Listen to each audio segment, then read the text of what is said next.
আমি আব্বা কত কোন আব্বা তুই আমাকে ব্রাজিলের জার্সি কিনে দিস না, এই সেভেন আপকে জার্সি কিনে দিস না, জার্সি কিনতে আমি বাজার যেয়ে পাই না, সবগুলা খেলে আমাকে সেভেন আপ খেবে কয়। এই বেটা, তুক যে আমি 5 বার বিশ্বকাপ জিতেছে, 5টা ট্রফি নিছে, ওকে জার্সি কিনে আনো তুই, তাও মানে জার্সি গিয়ে হাটত যায় পাইস না। তুই কে কি কয় আমাক কোস তো, আগে খবর করে দেবো সেভেন আপ কয় মানে আমার বেটা গেল আমি ব্রাজিলে জার্সি কিনে দিছি। বাপরে, আব্বা তুই যে আমাক ব্রাজিলে জার্সি কিসে কিনে দিস আমি বুঝি না।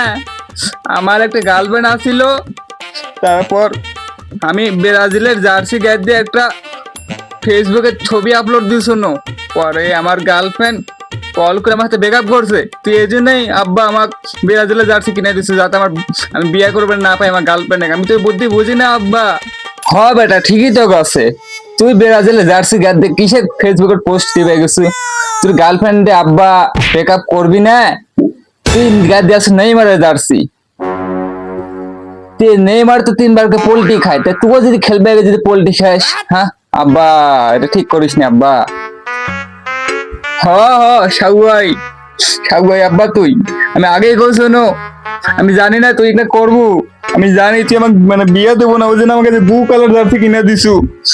আর তুই করছিস 5টা বিশ্বকাপ, সবগুলি খালি আমাকে খালি সেভেন আপ কয়, সেভেন আপ কয়, আমার গার্লফ্রেন্ড আমাকে সেভেন আপ কয়, তুই এই জন্য আমাকে ব্রাজিলের জার্সি কিনে দিস, আমি বুঝি না, তুই এখন আমাকে বুঝাচ্ছি উল্টা পাল্টা, আমি সবই জানি। আরে বাবা, তুই কার কে কবি ক, তুই নিশ্চিত 3 পিস, অর্থাৎ আর্জেন্টিনার পোলাপান কয়, তুই গার্লফ্রেন্ডে মনে হয় আর্জেন্টিনার ভক্ত, ওই জন্য তুই মানে এরকম সেভেন আপ কয়, তুই কয়ে পাইস না ওটা 3 পিস। না আব্বা আমি 3 পিস কয়ে পাইস না আব্বা, ক বাবা ক, তবে 1 থেকে 3 পিস করবো তুই। সাগুয়া বেটা তুই কোথায় কইস না, তুই যদি আজকে যদি আমাকে যদি অন্য দলে যদি জার্সি না কিনে দিস, আমি মা কয়ে দেবো তুই ওই পাড়ার সবদিনের সাথে প্রেম করিস, তখন মা তুই খবর করবি নি। ও বাবা গো, আমার শালা ঘোষ, তোকে আমি ব্রাজিলের জার্সি কিনে জানো, তুই মা কয়ে দিল আমি সকিনে মায়ের সাথে প্রেম করি গো। আরে কি মারা মারছে রে, বাবা।